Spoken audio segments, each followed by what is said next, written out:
We haven't done this in 2 weeks, and I'm like forgetting how to start. Oh my You're god. Jaron.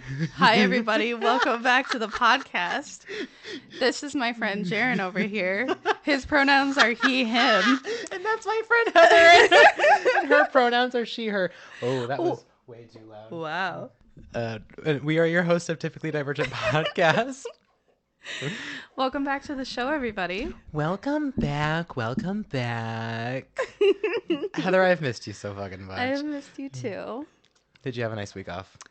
Yes, I did. It was a good birthday celebration Yes. last weekend. Yeah? Yes. You are now, what, 30? Yes. The fourth anniversary of Fourth that. anniversary of my 30th birthday. No, I turned 34.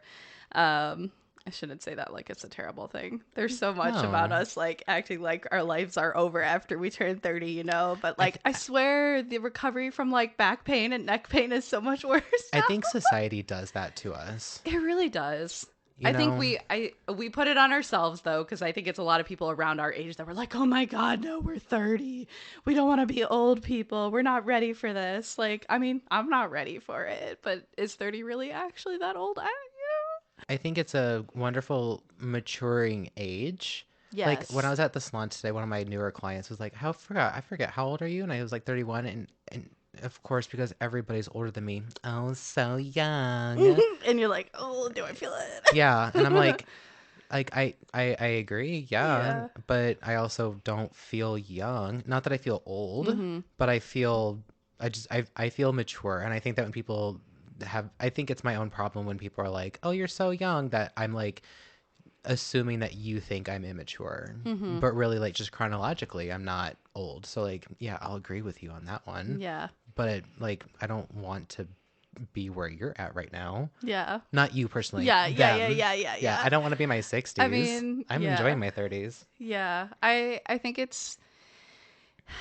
a lot of people do say that like your 30s is a time where you start to learn how to care less about what other people say. Yeah. And I do feel that has happened with time. I mean, it's partially shaped by your experiences, right? And you start to experience some pretty shitty shit, right? And like you're anywhere in your 20s that then shapes you into your 30s. And then you're like, and maybe now, hopefully, I can work on my finances a little bit, and I can, get more financially sound and work on me. And I know we've talked about this a lot on the podcast, but just both of us have had a lot of like finding ourselves kind of journeys. In some ways, I'm really happy to be where I'm at 34, I guess I would say. Yeah, I feel like my life experiences would make me seem older. Yeah. My second thought when that guy said, oh, you're so young, I wanted to be like, you don't know what I've been through. Yeah. In the last 31 years of my life. But then again, I don't know what you've been through. True. In 60 years of living. So like, we're not going to compare. That's not what life is about. Yeah. Trying to stop comparing those things. Right. And like, again, if we can like stop comparing those things, like everyone's life experiences, and also focusing on yourself and trying to care a little bit less about what other people think about you. Part of that journey is caring less about what other people's journeys are too. And just not in a selfish way, but just in a self-preservation and like working on yourself first before you would, perhaps judge others. Right. So like, if we can get better at that, then we often then worry less about what other people think of us. And so it's a back and forth. Well, speaking of caring less about what other people think of me, I gaslit my dog the other day. You gaslit your dog? I gaslit Okay, Dozer. now I need to know about this story. What in the world happened? So we're sitting on the couch, and there's all of this room on my end, and then there's like no room on Nicholas's end. Okay. But Dozer is like, I only want daddy's attention when I try to give it to somebody else. So he walks over to Nicholas's side, and Nicholas is like, Dozer, go sit with your dad. Like, there's room over there. And I'm like the gif of the sea lion that's like smacking his stomach really fast. I'm like, come here. Oh my goodness. We're not going to play this game because Dozer loves to play fucking games. And so I was like, I wonder if he would be more interested in being on my side of the couch if I pretended like I was sad. So I whined. Oh my goodness. Immediately he came running and like plopped all of his weight on my lap, and because he was like, Aww. "Oh, Daddy's sad." Aww. No, Daddy's not sad. Daddy just fucking manipulated you. The shit out of you. Oh my goodness. Welcome back to the podcast, everyone. Hi guys, my name is Jaron. Pronouns are he, him. And I manipulate my dog into loving and cuddling with me. So for my birthday, though, I just wanted to say that, like, one of the last episodes I was talking about wanting to work on art a little bit more. I have been doing that. I've been doing watercolors more, which is something that I used to be into a long time ago. It's been awesome and it's fun. And I'm like posting them on Facebook, doing some of them with Spencer because he does art like that's his thing. He is an artist, so he's very good at it, and it's fun to like do it together. So for my birthday, though, he took me to a pottery place to paint pottery, and it was such a fun like art project thing. We picked out ramen bowls to paint. No, that's so cute. So perfect. That's so cute. We make ramen all the time at home, so of course I painted mine in ombre pink, and he did his in blue. To see it. I can't wait to see it. Do you have chopsticks to match? It came with chopsticks. Oh, fuck yes. Yes. Honey, toe tap on that one. Toe tap on the painted pottery. Typical toe tapping toes. Yes. Wow, we're really into that alliteration and the painting of pottery. Yes. Yes, so that was really fun. Heather, how is your mental health? Let's stay on brand for at least one portion of it. How is your mental health? Dozer wants to talk about his mental health today. Dozer said, my daddy's manipulating me these days. Yeah. Oh my goodness, but he's being so hey, cute. Buddy. Mental health is pretty good, I would say. I wouldn't even give it a number. I just feel like I'm pretty good in general. What about you? So the weather has been really shitty. Well, the lack of sun has been really depressing. Yeah. So I've been painting my nails. Oh my gosh. Okay, so I noticed it earlier and somehow I was just like, I really liked it and it just felt so like, I don't know. I just didn't even think anything of it. It seems so natural to see it on me that it wasn't even like a surprise, I think so. Right? Yeah, like because I would have otherwise said something because that is new for you. Mm-hmm. I like it. I like it. Yes. Are you enjoying doing that? Yeah. Can you go lay down? But yeah, I was feeling a little depressed. I need some nail polish. I'm gonna paint my nails, and I got like this royal blue and black, and then there were that for a couple of days, and then I was like, fuck, I'm not feeling so sad anymore. So I went and got these neon colors. I love it. I love it. The blue and the green. Right. Especially with a matte top coat. I know. So it makes me want some claws. Oh, I know. Well, the coffin nails with the matte black. Ugh. I know. Yes. I want almond shaped nails so bad. So like today it's okay. Yeah. Try not to let things get me down. Been spending more time doing some art. Yay for both of us doing that. I honestly, art is therapy. Have you felt like uplifted by doing some of the things? I have been, and I think it's mainly because so like when I told my therapist about doing it and she told me about how she has an hour to 2 hours to herself where she does something like that, and she's like, you will cherish that time that you have. And so I've been like noticing myself like really looking forward to getting up early. Me too, but with it not getting up early, but for that same similar time period. Yeah. So it's nice. Yeah. You have something to show for it, and like okay, you tell me if this matches how you've been feeling about, just your art stuff that you're working on too. But I also feel that for me with my ADHD, it's proving that I'm able to execute something and do something, not just think about it or plan it or say I'm going to do this and then 6 months later it just never came about. And then in addition to that, it's like you're letting go of like the adult perfectionist OCD tendencies when you get involved in art, because in a lot of artwork is mistakes happen, and like it's welcome if anything. And so like allowing those things to happen can be very helpful, and I've found that helpful to allow myself to let go. Yeah. So much of my work is opposite of that. She told me that. She was like, it doesn't have to be perfect and they're going to make mistakes and you need to be okay with that. And she was like, I purposely make mistakes in my art. Well, I made a mistake on that diamond dot over there. Okay. And I felt myself being like, oh, gotta be perfect, gotta be perfect. Yes. And then I remember her in the back of my head being like, doesn't have to be perfect. And I was like, yep, you're right. So there is an imperfection over there. Like my nails are imperfect. My video that I posted. Oh, hey folks. Oh my gosh. Yes. Oh, we didn't even get into that. I totally forgot. Yes, I'm so excited. Okay, let's get into that in a second, but finish your art thought. So mistakes. Mistakes, it's fine. They're fine. Nothing's perfect. They don't have to be. You guys, we're on TikTok. Yes! I'm so proud of Jaron. I know I have a little bit more I have a lot of nerves of I'm just not ready for like the visual social media as much yet personally.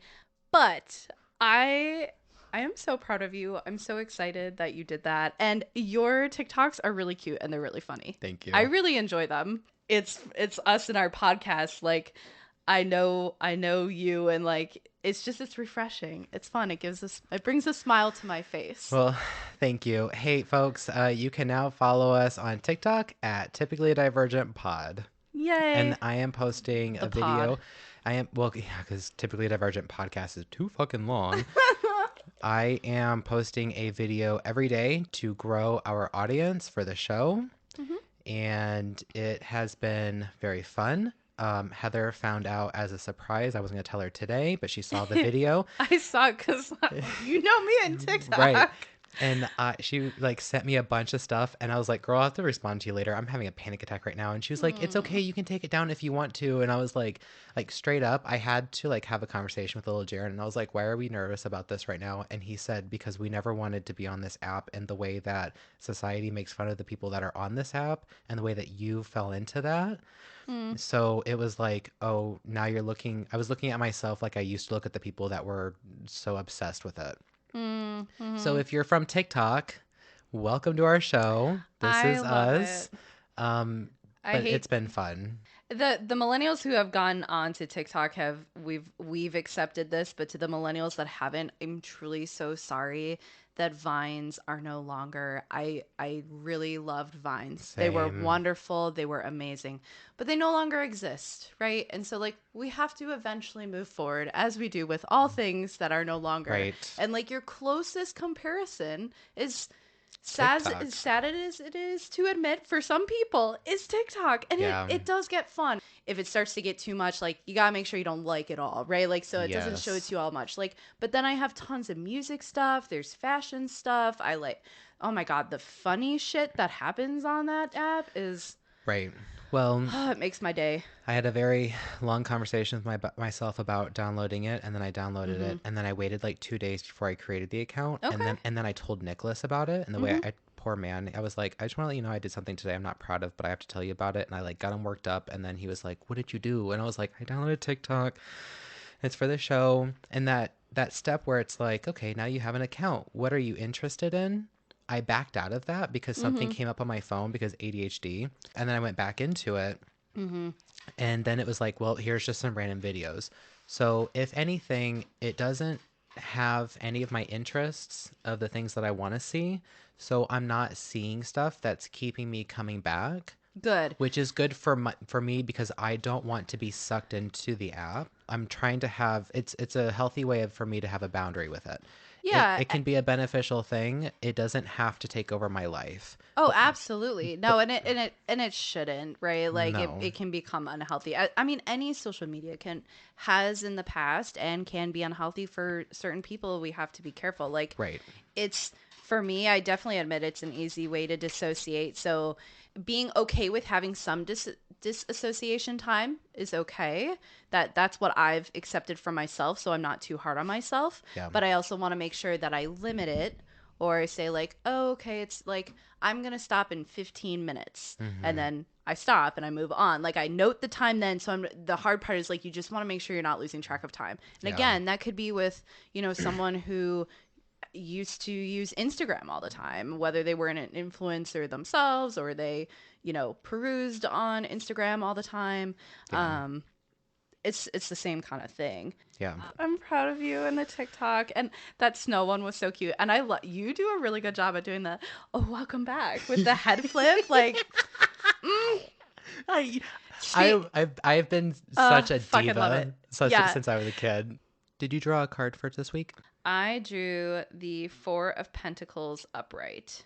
Often related to a focus on money and finances, attentiveness to financial security, or actively working on finances and investments. However, it can also be associated with spending too much time focused on this and stockpiling out of fear without enjoying life.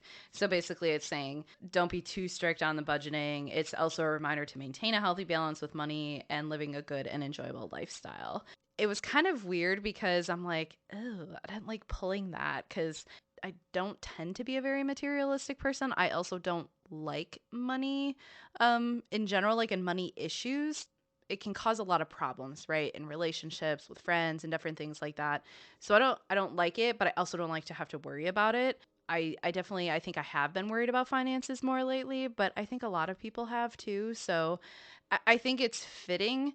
It's good reminders. Ironically, I actually have been working on finances and budgeting and stuff, so it could just be like, ooh, well, here you go. But I'm just going to take it as it is. And I thought this was one that was still important to talk about because I think some of the other cards I've drawn in the past, I'm like, oh, yeah, that's definitely what I can relate that to. This time it was kind of like, wow, it's actually pointedly applicable. I don't know if I like it, but that makes it also important to talk about because I think if our listeners are also going through journeys and learning about, you know, divination and doing tarot cards, like also not always going to tell you what you want to hear and like talk about the types of topics that are happy, right? So I think that's really interesting that you pulled that card because I feel like that one also was for me as well. I had been pushing against being on TikTok. Oh yeah, with change and control. Okay. And mine for this week was all paths lead home. Essentially, it wanted me to remind myself that the best way to start daily practices is to do a little personal check-in, to draw wisdom from within, and let that be the authority in my life. And I also I've been focusing so much on doing something artsy every day, doing something for the podcast every day, but I've been putting my witch stuff in the back burner. I have too. And I've like every once in a while I'm like, I don't really want to do art today. Maybe I should like go in the studio and get my crystals out and do a meditation round or something. And I'm like, nah, I want to do some diamond dots. So I need to be able to give everything a little bit of my attention as well. So you make a good point of instead of going through the motions, which right can also be associated with like mentally, like, you know, it's winter and not feeling like as motivated or things like that. But if we are ready to do the things that we want to do, can we take like a moment to like remind ourselves the why are we wanting to do the art? Like, this is why I'm, you know, spending time on my art, or why I would like to do, you know, some witchcraft related stuff. Right. So speaking of witchcraft, yes, everybody, I know the last 2 weeks have been pretty heavy with a bunch of information and research. We do have one Wiccan holiday coming up on the 2nd, I believe, of February. It's Imbolc. We're going to do a little bit of information on this. Heather's got some stuff that she'd like to bring to the table. And then we are going to spend the rest of the evening with you guys playing a game. Yay. And I am so excited. So, Heather, I'm going to let you take it away. Have a nice little time. Oh, Mr. Mike. All right, everybody. So, yeah, thanks for joining us as we talk about another holiday on the Witch's Wheel, or the Wheel of the Year. So the one that we're talking about is Imbolc, or Imbolc, with a G. It's either with a C or sometimes with a G at the end of that. It literally means in the belly. It's the time when the earliest lambs may be born. It takes place primarily between the evening of February 1st through all of February 2nd. It's the time period between winter solstice, or Yule, and spring equinox, or Ostara, and is also known as midwinter. I know that, you know, we're new, and it definitely takes a lot of effort to like contact someone and stuff like that. But again, we want to encourage our listeners to reach out to us, email us. Our emails are attached, the email for us, which we look at directly. We don't have anyone else. It's just us. Yep. We're a two-person team. Two-person team. our email is linked on the podcast information. On our Linktree, I should say. In the Linktree. Yep. Sorry, Jaron always does this part, but in the Linktree. And I really want to encourage people, if they are on this journey like we are, I want it to feel like a community, and within the community of people who are interested in witchcraft, are on that journey, have already been on that journey. Perhaps you're even more experienced than we are, but you enjoy still hearing other people talk about similar belief systems. Either way, we would love to hear from you as to, what you do during these Sabbats and these holidays. And then when we come back around, we can actually take some of those experiences or crafts that you do, spells, if you're willing to share those, any kind of special things that you like to do for those Sabbats with others. I'm very much anti gatekeeping and like telling people they have to practice a certain way. So if anything, like, the more we learn, the better, because witchcraft is supposed to be about freedom rather than restriction to like a set of rules. Correct. That's the way that I believe, and that's the way that I like to practice. And I hope that our listeners also believe the same. Yeah. So. And I mean, hell, even if you just want to send us an email and just let us know how we're doing, what you think of the show. Oh yeah, of course, too. If you have any topic suggestions, I mean, we've got plenty of things that we would love to talk about, but if there's something that you specifically want us to talk about, please feel free to send it in. It may not get put into the next week or two cycle, but it'll get put on a list. We have a list of stuff. Yeah. We have all of these ideas of things that we would like to do. We want to encourage you guys to interact with us on those things, because we want to feel like we're all in your car or in your bathroom or at work. If you are listening to us while you're at the gym, why? This is nothing to get you pumped. Honestly, I'm here for it. I'm just like imagining all the sweat though. Sweat. Baby like sweat, baby sex text to strap me, and you do the kind of stuff that only Prince would sing about. So put your hands on Discovery Channel. Do it again now. I spent an entire day one year like I was not allowed to listen to that, so you best bet I listened to that all the time with my friends. Yeah. Oh, hell yeah. If you also did a bunch of shit that you were not supposed to do as a kid, let us know. I would love to have a whole episode about that. What are all the things you did that your parents told you not to do? My brain's already clicking. You guys better be sending in your stuff like right now as we're speaking, which is actually impossible to do. So, okay, ADHD moment over. ADHD, yes. Imbolc. It's kind of that midwinter. We've gone past Yule, which represented sort of the end of things. And now we have this representation of rebirth and life. Okay. And like, because at the end of Yule, right, that was like the rebirth of the sun, and so now we're taking that and we're like moving beyond that and looking forward to the growth. Yeah. There are some other names for the February 2nd time period. So there's Candlemas. It's Christian. That's a time at which Mary went to the church after birthing Jesus. I guess it was supposed to be like 40-ish days or something like that. Okay. It's traced back to Greece, 4th century. It's possible that it was adapted from the Roman holiday Februalia, festival for purification and cleansing, which the point is, again, with the other holidays, there's so much in history and with a variety of different religions to show that they're all intertwined and related. Right. So it's always very interesting. We're more connected than we think. Controversially, it can also perhaps be similar to Lupercalia, which happens around the time of Valentine's Day in Rome, particularly because Lupercalia is related to creativity, love, fertility, and that is also related to this time period. The Feast of Oya, and I do not know if I pronounced that correctly, in some African traditional religions, particularly West Africa, Yoruba religion. There's also the festival of Setsubon in Japan. And then, of course, on February 2nd, there's Groundhog Day. But it's actually interesting because as we get into this holiday, so much of it is related to like the coming spring and wanting to hope for good agricultural success. And so like Groundhog Day, in a way, is sort of related to that too, right? Like we want there to be like, we don't want more winter. We don't want more of the cold, the darkness similar to Yule. We want it to move into spring. Yeah. So it's like, it really is weirdly enough kind of similar. The overall representation of this holiday is that it's the first signs of spring. We have new growth, cleansing, celebration for return of the sun or the light, inspiration, and fertility. Okay. Mommy? Where are you, Mommy? I can't find you, Mommy. So in terms of history, traditions, symbols, so as I've mentioned with prior Sabbats, in this one, if you follow more of the Wiccan style of witchcraft or paganism, and believe in the goddess and the waxing and waning of her life and the cycle of her life related to the Sabbats. So there's like attachment to that, to the different holidays. It can either basically be that, so in Yule, the mother crone has died.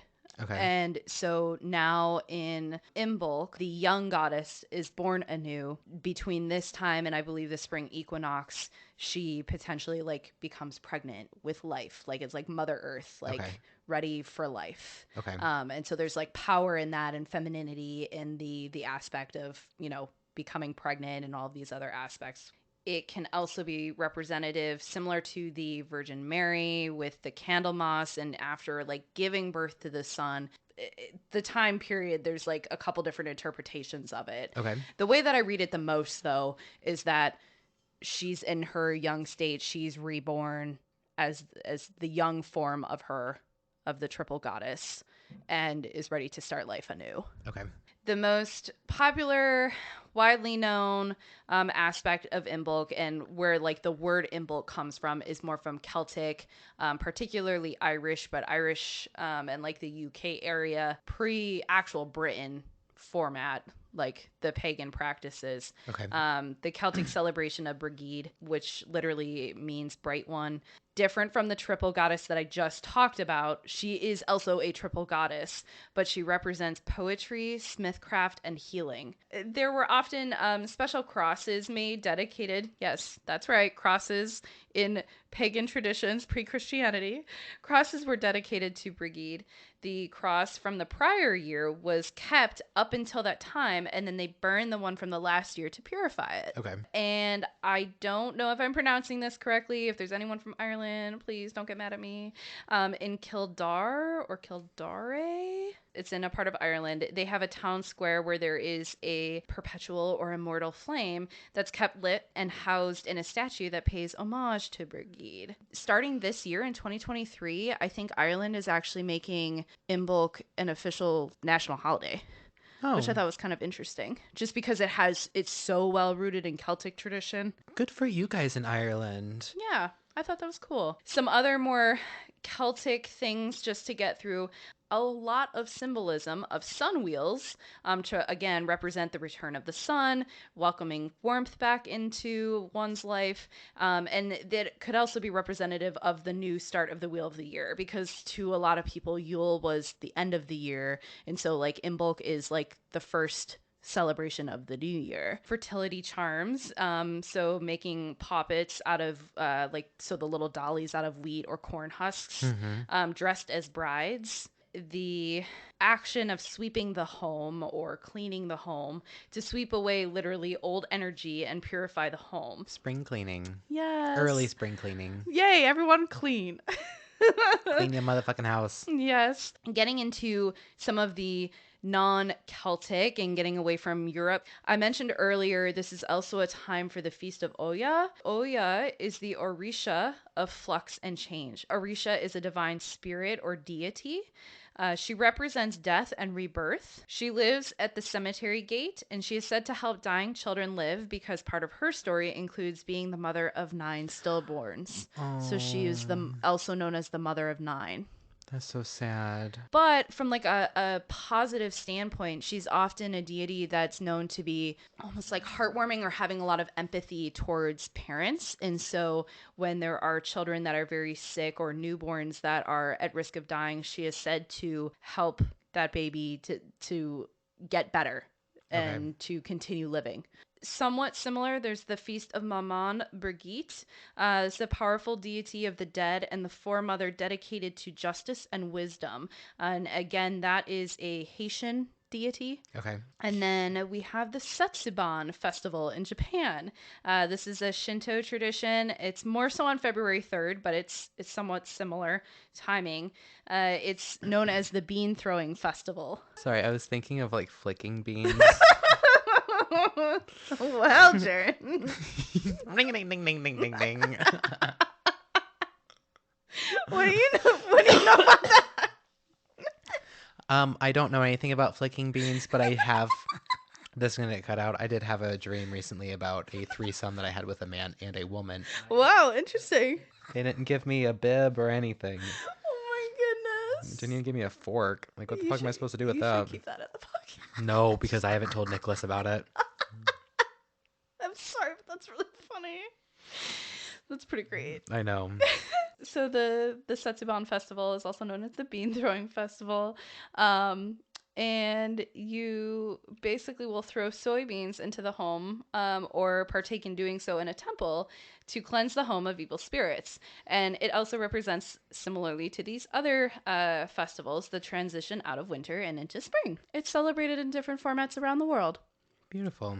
Yeah. And then some things that we can do for all of this, basically just listing out some ideas. Again, usually these ideas are coming from whether a mixture of my own experience, my readings of what I've done in preparation for this. In terms of one's altar, if they partake in that, making poppets or the little corn husk dollies representing Brigid or the young form of the triple goddess in the Wicca tradition, making a Brigid cross. And then also, I mean, if you live in an area where you do have some of the first flowers popping up, something like that to represent the first forms of life coming back out of the earth. Perhaps if you don't, having some seeds of, some flowers that you're going to want to plant, putting that in like a little bowl on your altar could kind of like give you hope and hope to manifest, some pretty flowers in the spring. Some other ideas. So start in general reconnecting with nature.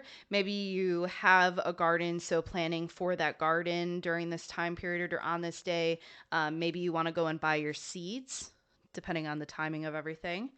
I personally think after reading about this stuff, it's a time to really focus on your inner cozy and self-care. So cooking food that is representative of warmth and making you feel cozy. I mean, we're early February, still pretty cold here, so I think that's pretty fitting and something that makes you feel comfortable. With self-care, that's related more to witchcraft. You can do moon or ritual baths, rituals dealing with self-care and inner peace, and then just general cleansing type of things. So you can do things with your crystals related to that. There are certainly plenty of spells relating to cleansing and trying to work on, I know we talked about it a lot, we definitely had 2 episodes on it, but manifestation, like a lot of the stuff, especially with the Brigid part for like the Celtic traditions, has to do with creativity and inspiration and opening up one's mind to new things that are to come. Maybe you want to work on some of like manifesting towards some goals that you want to have. So doing some of that work and planning, rituals that may deal with starting afresh. I also think use of lemon would be very good in like any of these types of things. It's also cleansing. It can be something that you put into a simmer pot with some cinnamon, giving a little bit of a more spring type vibe and a cleansing vibe to like this holiday compared to one of the other holidays that I talked about, a simmer pot. Maybe it was Yule? It was Yule. Okay. Oh, and then just basically honoring the divine feminine, the power of women, feminism, aspects of that, because there is a lot of talk about fertility during this time. And certainly if you're interested in fertility work or fertility spell work, that's wonderful, but that's very specific and not everyone can or wants to. And in the Smack that mic. Smack that mic. I'm violent today. Smack that on the floor. Smack that. Give me some more. Smack that until you get full. Smack that. Oh my God! What the fuck is wrong with us? Choosing violence today. I love that having you a knew musical. exactly where I was going with that. We're having a millennial music time. So anyways, but I went back and forth on talking about this too much. I do just think it's interesting as I've been learning as a newer witch, right? That every single Sabbath so far has talked about sex, finding your partner, and fertility and having babies. And in neo-paganism and Wiccan beliefs that started to form in, I think neo-paganism is 70s and later, and then like Wiccan stuff is like 80s and 90s.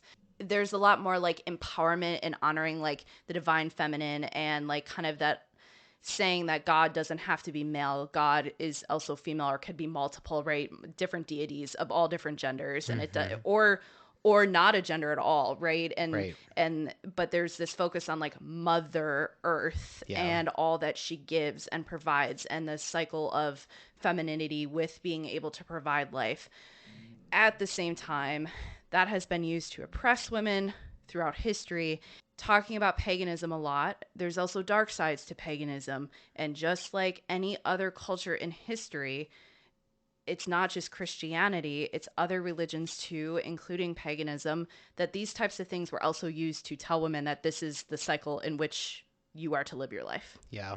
So I guess where I wanted to go with that is just saying that I don't think that you have to attach it to fertility particularly, or to like pregnancy. I don't think that it has to be about that. I think it can be about like just honoring the power that it is to be a woman, or for yourself. Like you also don't have to be a woman, but just like having that, being okay with who you are, and like you can have masculine and feminine sides within a single person, right? Like I have masculine aspects to me and I have feminine aspects to me. So I guess I'm just trying to say I don't want to make it about a particular activity, but if that is something you're interested in, certainly it's a good time to do that kind of work. But I also think that if we want to make a new version of what was historic, sitting and meditating on the different aspects of like gender within yourself, in itself can be empowering. Yeah, I think there is masculinity and femininity that runs within all of us, no matter what you were assigned at birth as your gender, and no matter how you present yourself as a human being. Yeah, there's a lot of I don't want to say any specific faith following, but I know that like pure divinity is a balance of both your masculinity and your femininity within yourself. Yeah. And really, for any modern religion, it shouldn't be about like forcing someone to be a certain way or to have a certain lifestyle, right? Honoring the power within you and like the different combinations of the gender within could be a part of celebrating Imbolc. Yeah. Thank you so much for sharing that with everybody, Heather. I really appreciate it. Thank you. When I come back, we're going to play a game. Yay, I'm excited. All right, everybody, we are back. Yay. All right, so I have been wanting to play this game with Heather for a while. And the reason why I didn't want to bring it up was because my favorite podcast, if anybody listens to us and follows Ladies and Tangents, they are my absolute favorite. They play this game every so often. Shout out to Coleman for sending us an email and saying, hey, if you're interested in playing another game, this is a really fun game that we have here at Target. And it's called... Thank you for the suggestion. Yes, thank you. It is called We Are Not Total Strangers, or We're Not Really Strangers. So give me your candy, kids. What do my shoes tell you about me? I think your shoes say that you have money. Bitch, I don't wear some Louis Vuitton. Well, okay. There's hi, I get my shoes at Meyer, Jaron, and then there's Heather has cute shoes that I don't know anything about brands, but your shoes don't look like you just picked them up at like Shoe Carnival. I don't have non-Shoe Carnival money. I'll be real. TJ Maxx is my friend. What's up? I did a lot of this shit at TJ. Oh, we picked it. God damn it. We lost our shit over shoes. Shoes. Oh my God, shoes. Nicholas and I are always talking about that song. Yeah. Oh my gosh, that's so funny. Well, I'll take that as a compliment. I'm a smart shopper, apparently, when it comes to my shoes. She's a Maxxinista. I am. See? I love TJ Maxx. How many speeding tickets do you think I've gotten in my life? 3. I've had 4. I've had 4. I just went with like, oh, it seems normal. Yeah. I feel like that's still being good. Like, you know what I mean? That's like, to me, that's just like, Yeah, I got caught, unfortunately, a couple of times because let's be real, who doesn't? Right. Well, yeah. My dad was a police officer, and I drive like a cop. Oh my God. I've had people be like, I'm You really afraid. asshole. I'm just kidding. Well, no, truly. I've had people be like, I'm afraid of being in the car with you because of the way that you drive. Babe, you're home? Okay, I'm going to come down and give you a kiss. Pizza. Do I seem like more of a creative or analytical type? Explain. You're way more analytical. I've seen your research. I know that you have a creative side, but I think that how your brain works is analytical, and the times that you get creative are when you are feeling at your best or your worst. Yeah. Oh man, you hit that so good. But I think it takes depression painting. I think it takes you to have to get to your peaks or your valleys to get creative. Mm-hmm. And even then you're still being analytical.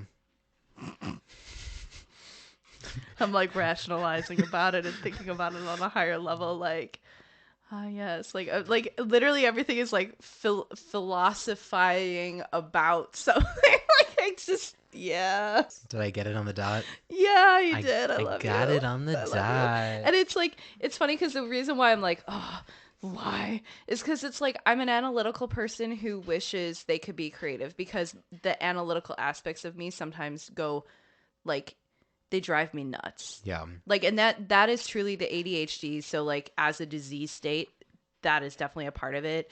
But it's also the, look at me being analytical about this right now. Well, got that one right on the pinhead. It's, I really relate it to like the Aquarius in me of just needing to like overthink and overanalyze every fucking thing. Mm-hmm. Yeah. Mm-hmm. Sorry. And I wish that I didn't do that all the time. And I wish that I could be in an even state and do the creative stuff. Like I wish I could let that go because it like being analytical sometimes causes like problems, anxieties, etc. So it's like I wish I could just not think that way sometimes. Mm-hmm. Well, but sometimes it's how we're wired mixed with how we do it, right? Like it just takes more effort to be creative, I guess. Right. What about me is most strange or unfamiliar to you? That's it's a really good one. No, but I was gonna pull out the dig deeper card and be like, while you're thinking about it, go further. Dig deeper.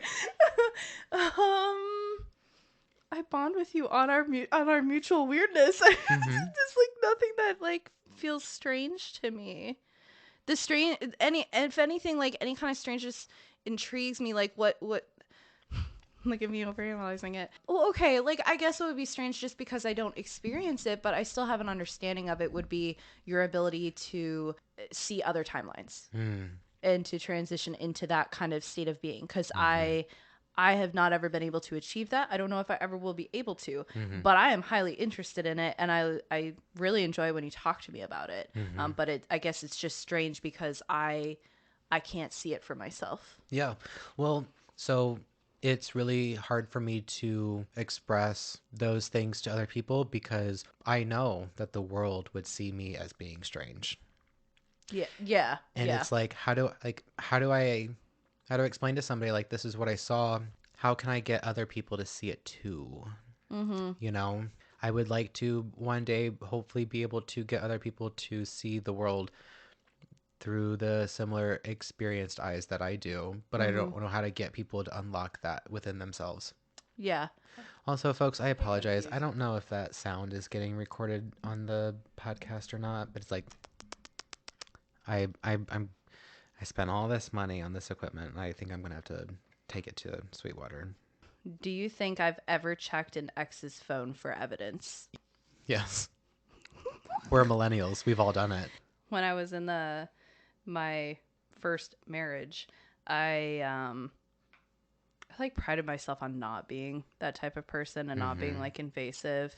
And when I was told by everyone to try to find a way to catch him and to like look through his phone, I'm like, no, I can't do that but like I was so suspicious. Like it was all the red flags on top of already the mental abuse that was active throughout the 8 years of the relationship, and on and off, right? And then it becoming super acute, and then me being hyper aware of like, obviously this person wasn't even coming home. Like my husband at the time wasn't coming home until like 3 a.m. Right? Like there's something going on. And then all of a sudden, where we never used to have passwords on our phones, suddenly there was a password on the phone, and like there were all these things. And I was able to find some stuff while he had accidentally left it unlocked, like, and it was still active when he had like gone into the bathroom or something like that. I did take it with him, and then I caught things in other ways and on the credit card too. So yeah, I got savvy eventually, but I didn't obviously want to see it at first because I mean I was in denial of all the abuse, everything that had happened to me over years, because it was definitely a traumatic experience. Yeah. But I remember the first time I went through somebody's phone and I didn't find anything, and then I became addicted to wanting to go through their phone because I was like, well, I didn't find anything now. I'll probably find something next time. Yeah. And then it becomes a trust issue. Yep. Mm-hmm. At that point, it's like you don't trust your partner. One thing that I actually really appreciate, so like Mike, Spencer and I, you know, we've both been through some prior stuff, and like we're both very open with each other. And I think because of our own anxieties, we're willing to be like open with each other, like, oh, hey, who are you talking to, or something, like just in more of the sense of you don't have anything to hide. But I totally understand wanting that privacy too. I can see both sides of it. It is just really hard. But that's our private relationship. That's something that we have consent. Right. We have consent involved in how we communicate and with those types of things, right? Yeah. And those are things that, you know, of course I'm still working on in therapy. And, you know, suddenly you have that triggering event that you don't realize related to something like that. And the second that a partner is like, hey, this is the password to my phone if you ever need to get into it, like at that point, that feels so nice, right? I don't want to go through your phone. That to me is where the trust is, and that's sort of what I'm saying that we have as well. And it's very relieving for the types of people who have been through things where people weren't honest in relationships or were manipulative or gaslit. I mean, I was gaslit to all hell, even when I caught him red-handed. So, you know, experiencing those types of things and then being with someone on a healthier level that's also willing to go above and beyond to just be like, here it is. Like, I don't have any, it's very, very nice. Yeah. I am very grateful to be in a healthy relationship now. Yeah, absolutely. Gross. What question are you trying to answer most in your life right now? Honestly, I'll be transparent. I'll go deep on this one. Two major things. Am I happy where I'm at with my job and the career stuff?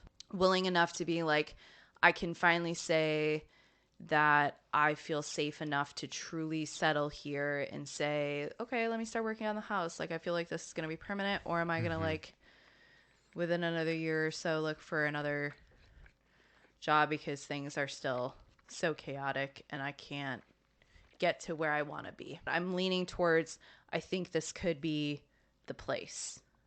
Secondarily, partially related to that, partially related to where I'm at in my age as a woman, as much as that sucky to have to think about.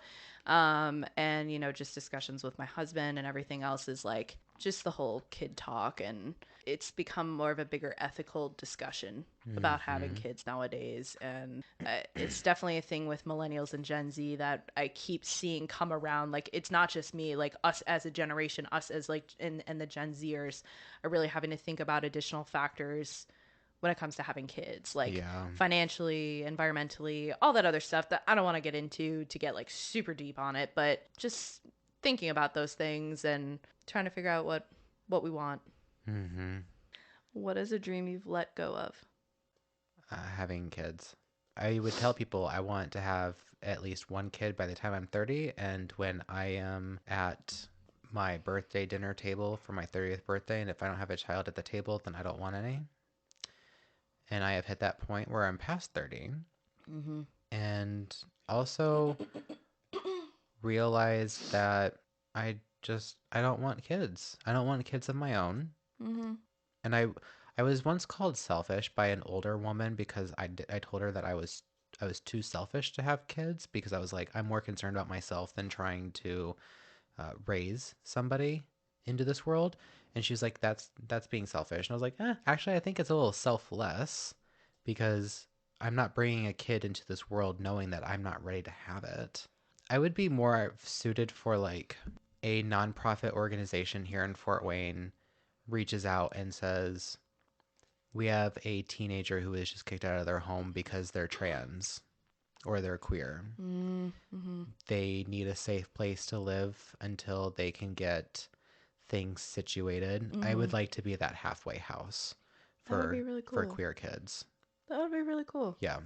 You know, you saying that kind of thing and then like me talking about it, we could totally have like, I don't know if people want to hear it or not. Maybe we should get some feedback on that first. But like, would think it would be interesting to have an episode talking about like the aspects of like having kids, because like I've been bringing that up a bit.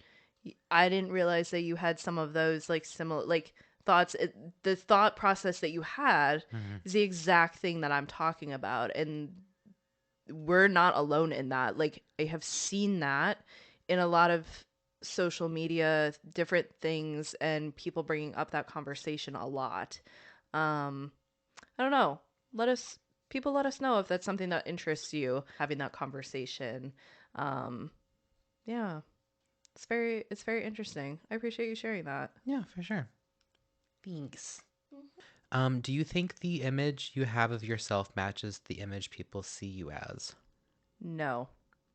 Because I know that I am still heavily struggling with my eating disorder, although I'm not struggling by a surface level. It's just it's very fragile right now because I've been good with it, but more so because I'm not addressing it. But I'm starting to with therapy. Like that's the new thing this year with my therapist. Like we're starting the work on that.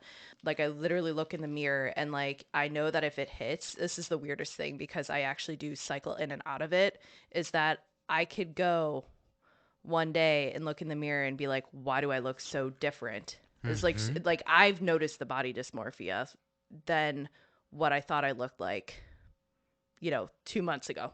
Then I know that I am very hard on myself. It's something that I continue to work on, that I struggle with off and on. I'm better than I used to be. But it is something that has been a part of my mental health journey. And I sometimes still need a reminder of those types of things. And I don't always see good in me when others see it, kind of thing. Or like I have a really hard time with imposter syndrome. Like that's all related, right? Like with work stuff especially. And yeah, there's one mirror in this house that makes me look better than all of the other mirrors. And I told Nicholas that we can't get rid of that mirror because it's the only mirror that does mirrors not at a fuck certain with... angle it does make a difference. Yeah. Absolutely. It's the only one that does not fuck with my body dysmorphia. Yeah. And I check myself out every night when I take my clothes off before we get into bed. And Nicholas always reminds me, babe, you're a snack. And I'm like, yeah, but am I your kind of snack? You know what I mean? That's why I actually don't look at like that. And that's what I'm saying. Like COVID has gotten convenient for me in terms of not doing those things. So it's like helped me not have as much of the problem, but it's through avoidance, which isn't healthy either. And I still, as soon as I do those things, the problem happens, and I don't want to live my life that way either. So it's just more of what I've done to be able to work on other aspects of me and like cope with it until then, which is like healthy in the moment, but not in the long term. Yeah. I once had a client that we were talking about that, and I said, well, I just don't look at myself in the mirror. And he was like, well, instead of avoiding my problems, I tend to just face them head on. And I was like, I didn't say this to him, but I was like, I had to calm myself down because I was like, Jaron, you're not avoiding these things. You know yourself better than anybody else. And if you know that you're going to look at yourself in the mirror and beat yourself up, and if you don't want to beat yourself up, then you just don't look at yourself. To me, that wasn't avoiding. That was just simply being kind to myself by saying, don't do this to yourself because you're going to fucking do it. Yeah. Oh, absolutely. Oh, that made me angry just hearing that. Two very different things. So you can only fight so many fires at once. Yeah. There's a right time, and everyone's right time is different from the other person's. Just because you're on a certain path in your journey doesn't mean another person has to be on that same path or at the same point in time. I think of it in the sense of like when you have to put something aside so that you can work on other things, like, right, it's like a prioritization, like especially with mental health, it's like, oh, I have all of these things. Okay, well, in order to address them, it's like you have to focus on only a couple or one even at a time based off of like what is currently going on in your life and how bad is it affecting you in your day to day. And sometimes you have to put those things aside. Now, not facing your problems to the point where you become an asshole to other people, or you like, I will never, ever, it is like my goal in life that I will never pass my body dysmorphia or my eating disorder issues onto my kids, because that cycle is breaking with me. It will never go beyond me. And it is like, that is set in stone for me in my head. But in order to do that, I have to do that work. And I think it's important to make sure that like we're not passing on our problems to other people. We're not like negatively affecting others, that we eventually address it. But like, if you're not going to do that to others, it's okay to also like compartmentalize it for a time period. Yeah.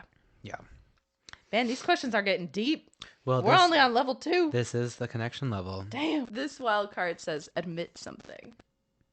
I've farted a couple times since we've been sitting here, and I've been trying to make sure that I smelled all of it before you got to it. Because I haven't even noticed. Oh my God. Good. I've been sniffing them up then. Because the first one hit, and I was like, oh, fuck, I forgot to tell her I've been gassy lately. I probably should have warned her. And then I took care of it. Okay, wait, go deeper on that. Is it in your belief system that if you sniff up all your... Yes. that it won't go to the other person? Yes. Yeah, sometimes it'll get so bad I can't suck it all up, so I gotta blow it away. There's a Family Guy episode where Peter We're going analytical for a moment. You realize that that's not necessarily how that works, right? From a scientific standpoint. It works in my creative mind. I love you so much. I love you too. I'm like that episode I used to go deeper card, you guys, on his admission of farts. I'm like the episode of Family Guy when Peter Griffin is in the office and then he like lets out a fart and then he like sniffs it all up, and then everybody's like, what is that? And then he inhales all of it and they go, whatever that was. Anyway, what are we doing now, Peter? Oh my goodness. So whenever it happens like that, I'm like, oh my goodness. Yeah, you must have manifested it to go.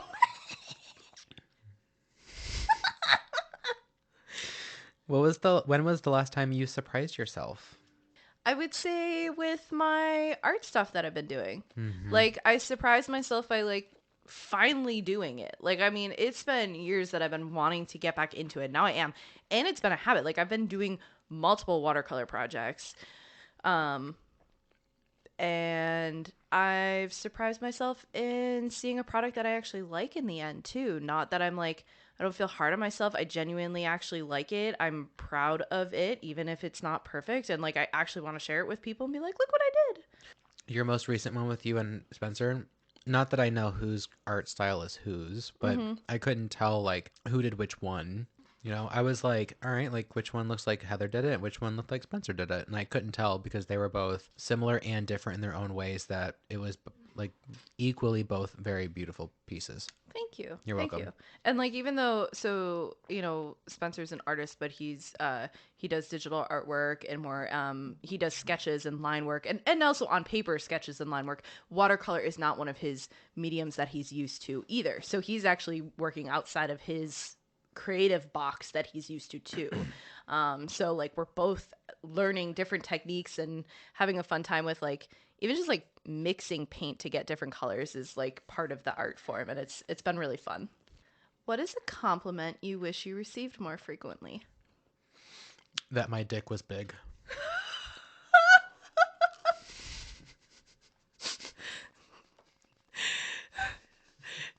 Nicholas hearing this at some point, and then like literally like 3 days later, you're gonna hear in the middle of the night, "Hey baby, so sorry, Dan. Your dick's so big." And then you're gonna be like, really, just because I said that on the podcast. I feel like I'm telling the world I have a small dick. I am. I mean, you had the prior card about admitting something. Yeah, I have a slightly above average size penis, and I would just love it if it was like 9 inches big. Oh I don't my know. God. I want it to be so big that it scares people away. This is how we feel about society. Stay away from dicks too big.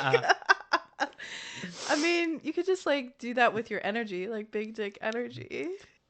So at the end of the game, we're supposed to like write each other a cute little like note or something, but like we're not gonna fucking do that. Yeah, I love you. We did our toe taps. I love you. We did toe taps. Typical toes. Typical toes. Is that gonna be the name of our OnlyFans? Well, I didn't. Feet pics. It didn't make it into the episode. A week or two ago, Heather and I were talking about having an OnlyFans of just our feet, and we called it Typical Toes. Yes, typically toes. It did not make it into the final cut of the episode because of something that was going on either before or after, but there was potential there. It didn't make it, but we're bringing it up again. So if you're wondering where this Typical Toes thing is coming from, that's from that. So I just thought of it and be like TT for short. Titties. But it's typical toes. okay. Well, you said TT, and I immediately went TikTok, and then so. Oh. See, do you remember the "I'm on a boat"? TTs. I'm on a boat, motherfucker. And then he's like, "I got my flip Flops. and my flippy floppies." Yeah, my swim trunks and my flippy floppies. So something you'll be Kinko's making copies. Oh wow, okay. something. She really knows her song. Andy Samberg, man, he's dope. I was thinking of like, and you got your Facebook and your tiki-talkies. So Typical toes. Typical toes. TT. Well, everybody, we hope that this was a nice little break. Sorry it wasn't like well, everybody.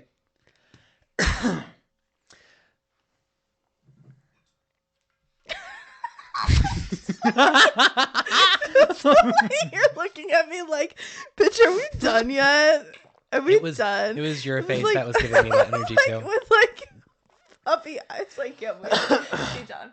We love y'all. We've been here for a while, just chilling and hanging. Yes. And I think it's about time that we depart. Oh, yes, it is time. Week. So thank you so very much for joining us this week, everybody. We really appreciate it. If you liked what we did on today's show, please visit our Linktree in the episode's description. That will take you to all of the places that you can reach out to us, hang with us, watch us on TikTok now, see our Instagram. We've got a Facebook page. Are we missing anything else? I don't think so. But happy Imbolc. And again, that's February 2nd.